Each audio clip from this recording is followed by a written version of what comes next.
The sun was setting, but Kyle wasn't looking at the view. He was staring at the pile of broken iron at his feet. A simple creeper had snuck up on him, and in the blast his best sword had snapped like a twig. He was tired of being the prey. He didn't want a weapon that just kept him alive.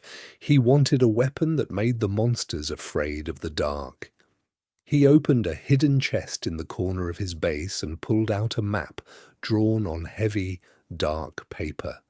It led to 3 legendary items scattered across the world. If he could combine them, he would create the Sunbreaker, a blade said to hold the power of a collapsing star. His journey began in the deepest pits of the Nether. He stood on a bridge of cobblestone while fireballs rained down from the ceiling. He wasn't there for gold. He was there for magma core, a glowing orange crystal hidden inside the tallest basalt pillar. The heat was so intense it began to singe his hair, but he grabbed the stone and ran before the bridge melted beneath him. Next, he travelled to the cold, lonely islands of the End. High above the void he found an ancient End ship. Instead of taking the elytra, he climbed to the very top of the mast to capture a lightning fragment, a spark of pure energy left behind by a storm that never ended.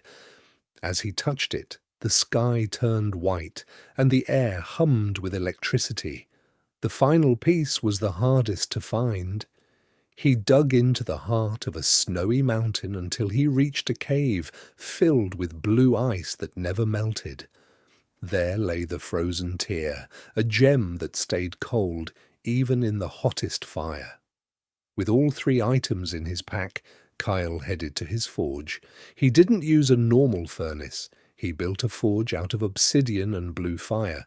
He placed the magma core for strength, the lightning fragment for speed, and the frozen tear to keep the blade from melting itself. He raised his hammer and struck the anvil 3 times. Clang, clang, clang. On the 3rd hit, the forge exploded with a golden light.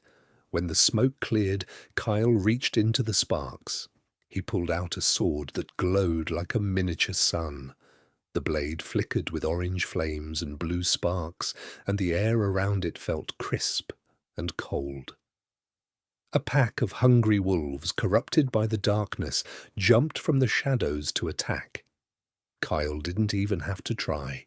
He swung the Sunbreaker in a wide circle. A wave of golden fire and ice blasted outward, turning the ground to glass and sending the monsters running in terror. Kyle stood tall, feeling the power of the sun in his hand. He was finally ready to face anything. But as he turned to walk home, he saw a shadow standing near the trees. It was a man in a blue shirt with glowing white eyes. The stranger didn't move. He just watched. Kyle gripped his new sword tight, realizing that even with the strongest weapon in the world, some shadows are harder to fight than others.